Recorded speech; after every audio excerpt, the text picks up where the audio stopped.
Chapter 15. What's the business capable of? I'm sure you would have noticed that if a company makes good money, soon it gets surrounded by plenty of competitors.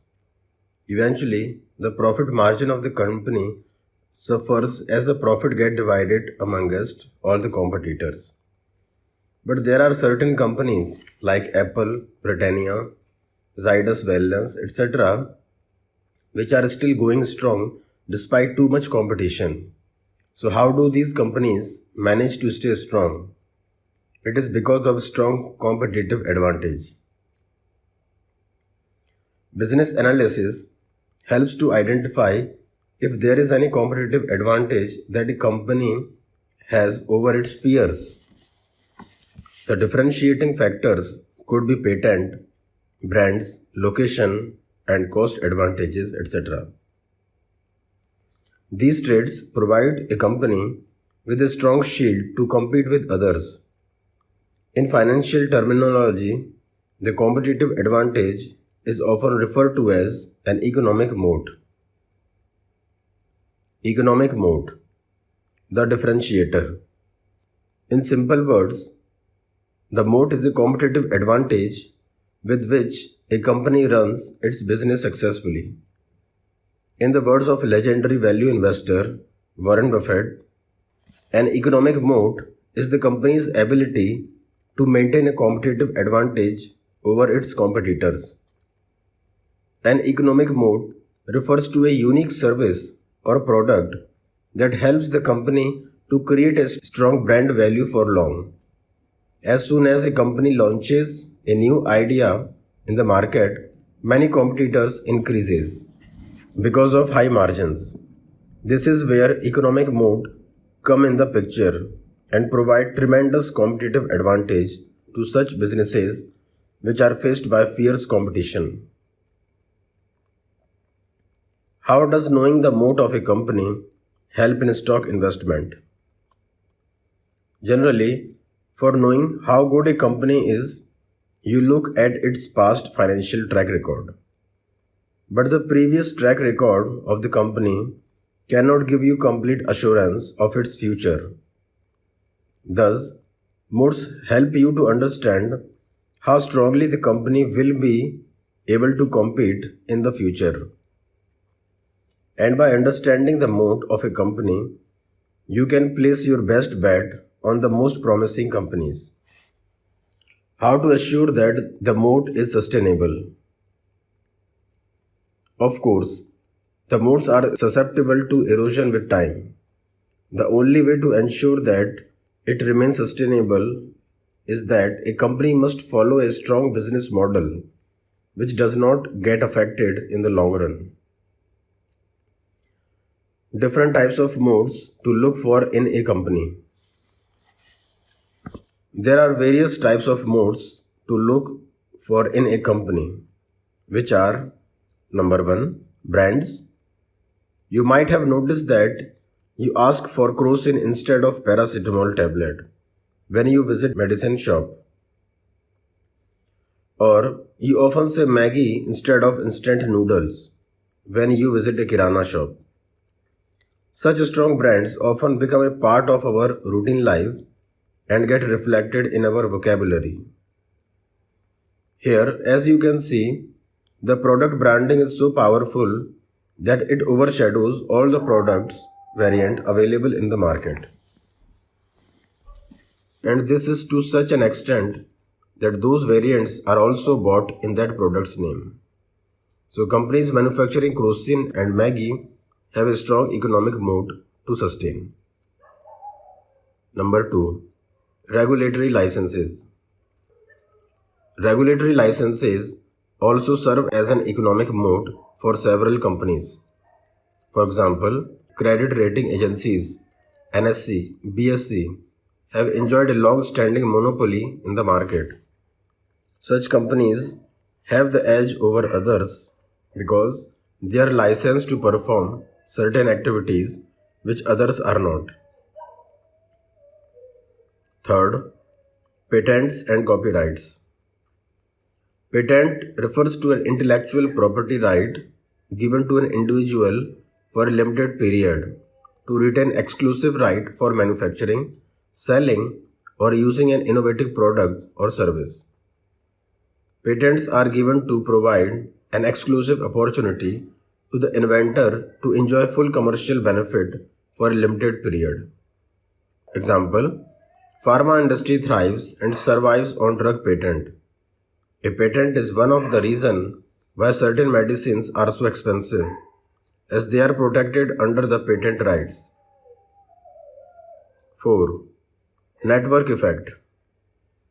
A few companies do exceptionally well because their products have an extensive network of users, which is referred to as the network effect.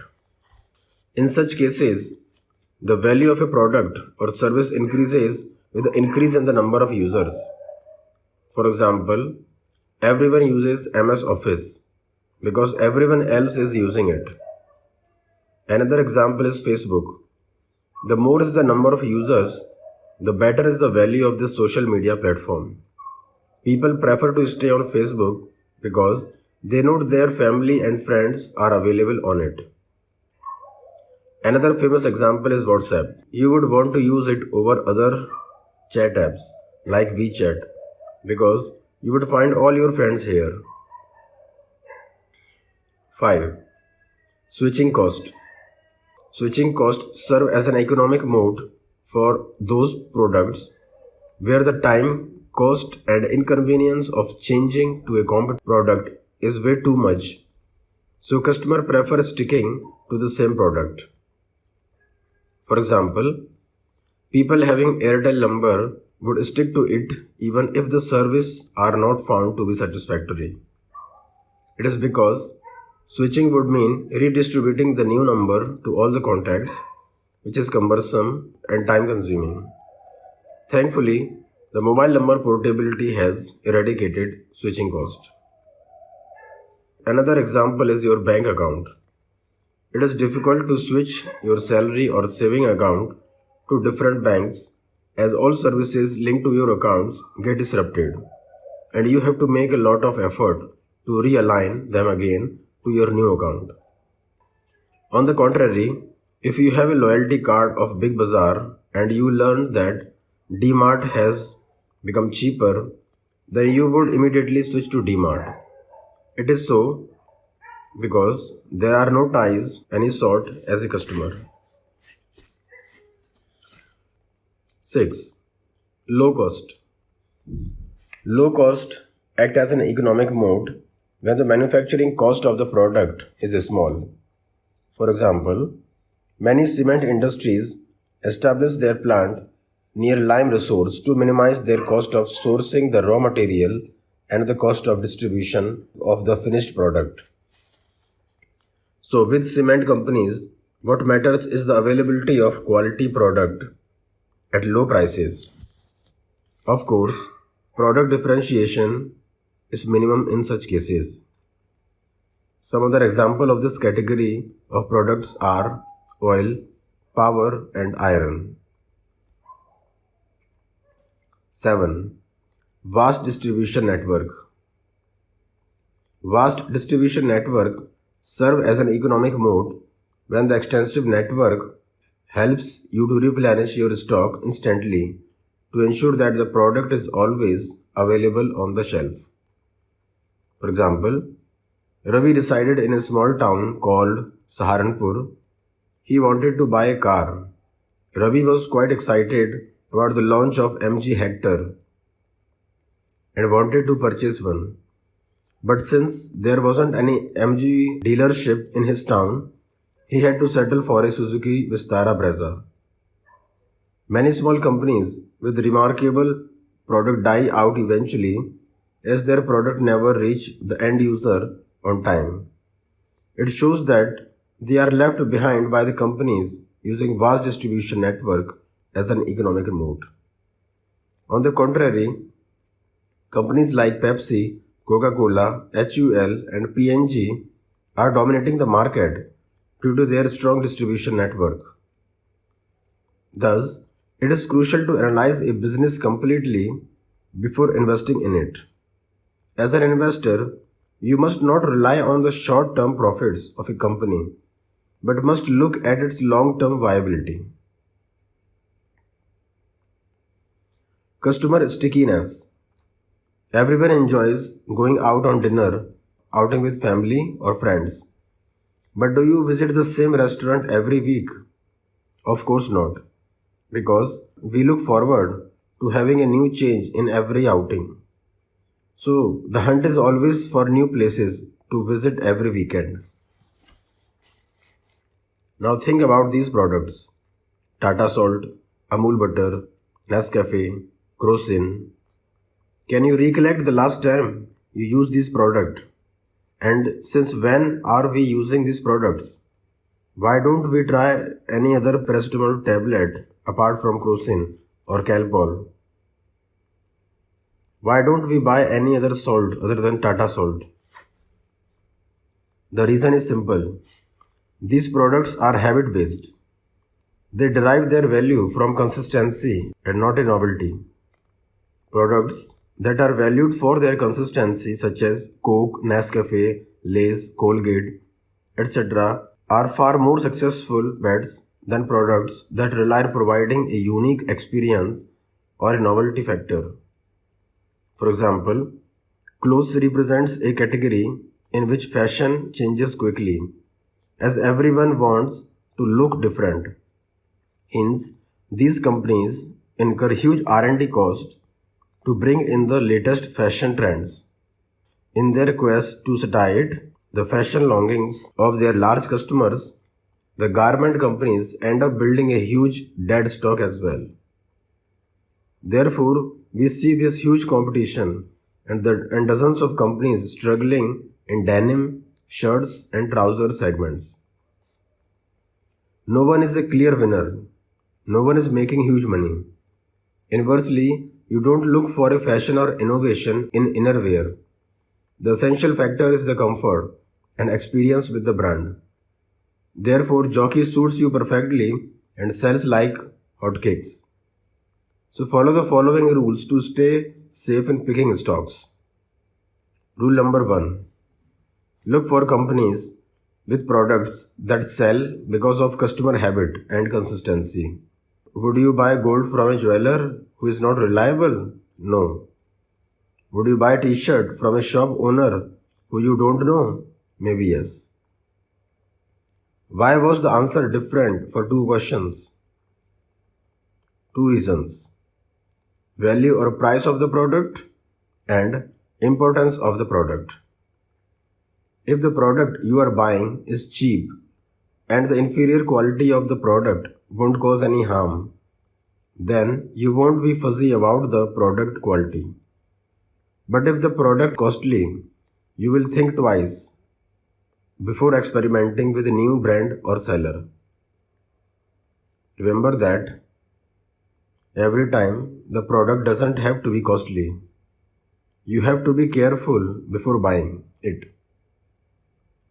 After all, a paracetamol tablet costs less than rupee 1. We are very careful about its quality and brand because its inferior quality might cause huge harm to you. This is also the reason why car companies are struggling to snatch market share from Maruti. Maruti is a trusted brand.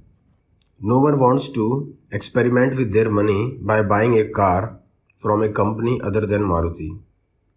Since we incur a huge cost in buying a car, we tend to play safe and stick to the brand that's tried and tested. And this calls for rule number 2, which is look for brands that sell because of their perceived or actual superior quality and trust. Look for products or services that have a large user base and high switching cost. For example, HDFC Bank has a vast user base. The bank has an immense relationship with its client because of upselling and cross-selling of products. A typical HDFC Bank customer will have the following relationship with the bank: saving account, current account, credit card, bank locker, life insurance, mutual funds, home and car loan, Imagine a customer who has availed so many products or services of HDFC Bank. Do you think he will switch because some other bank down the block is offering 1% higher interest? He will think of all the complexities and paperwork involved and will most likely choose to stick to HDFC. So we can be sure that HDFC Bank will show stable earning for the foreseeable future, making companies like these an excellent option to invest in. So this helps us in formulating the rule number 3, which is look for companies with a large customer base along with high switching cost. So one must look for the companies which have habit forming products or services, valued because of consistent consumer experience they provide, enjoy huge goodwill or trust. Companies have large and sticky consumer base. So basically, the 3 rules teach us to hunt for those companies that have an advantage of customer stickiness around them. If customer keep returning to buy the products or services of the company, it ensures regular earning of the company, which assures you growth as an investor. Forecasting growth. Forecasting the growth of a company is a regular practice used by investors. In the long run, the price of shares rises roughly in tandem with the increase in profits. Here is what an average stock market investor tries to predict regularly. Number 1, whether the market will rise or fall tomorrow. Number 2, whether company ABC's share price will rise tomorrow. 3, whether interest rate will rise. And 4, whether inflation will fall, etc. We need to understand that trying to answer such questions are meaningless and they don't help in better stock picking at all. Newspapers often sell such information as financial noise that keeps us hooked. And in the words of Peter Bernstein, forecast creates the mirage that the future is knowable. We have 2 classes of forecasters, those who don't know and those who don't know they don't know, by economist John Kenneth Galbraith. Forecasting is not just seen in stocks. You see those television experts trying to predict the quarterly earning of every stock on earth. Experts try to forecast the future of everything, GDP, weather, or even the Third World War. But have you wondered why people are interested in predicting everything around? Forecasting, if turns true, increase the smartness quotient of the forecaster. It is a skill that gives them an immense fan following.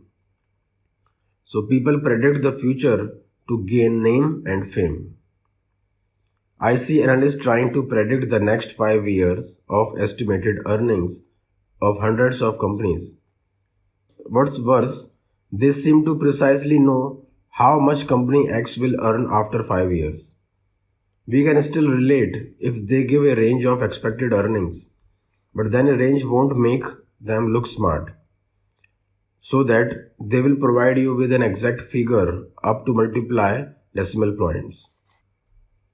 For example, a typical research report will tell you that company X earned rupees 100 crores in 2017 and its expected earning in the year 2021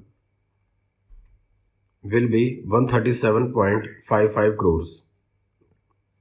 This is how sure these research analysts are about the earning 5 years down the line. Now this means that these guys are a bunch of geniuses, doesn't it?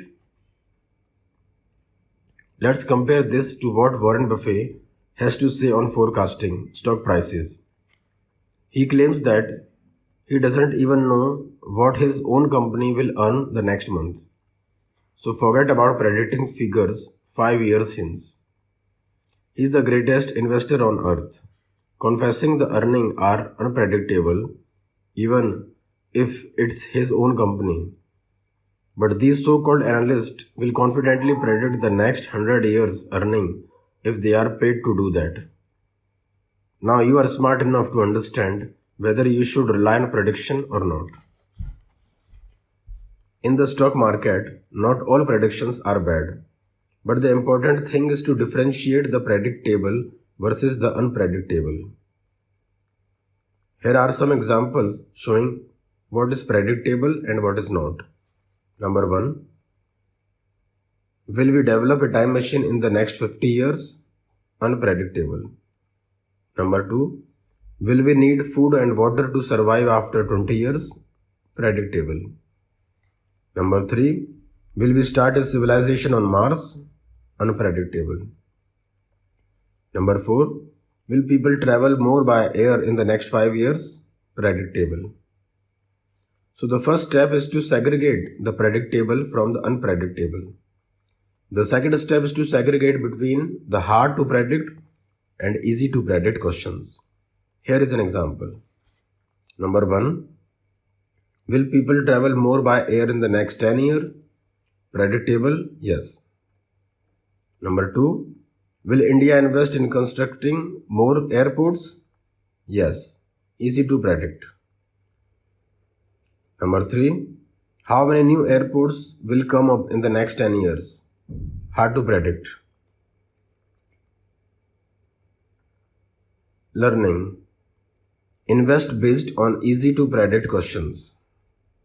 You must invest in stocks based on answers to questions that are easy to predict. Easy to predict things do not require a precise forecast.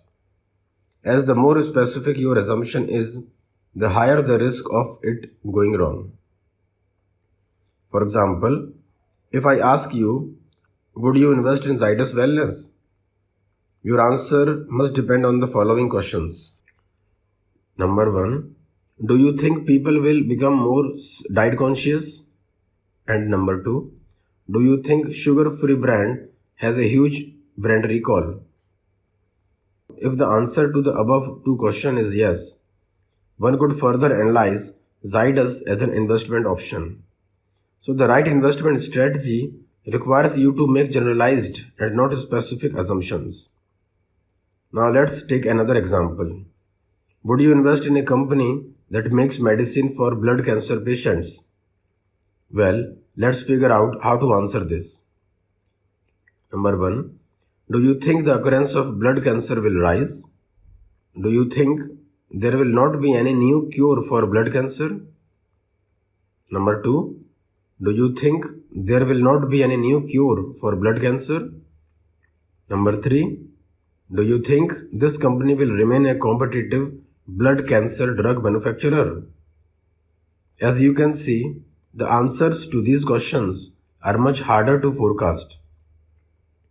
Such investing decisions based on hard to predict responses should be avoided.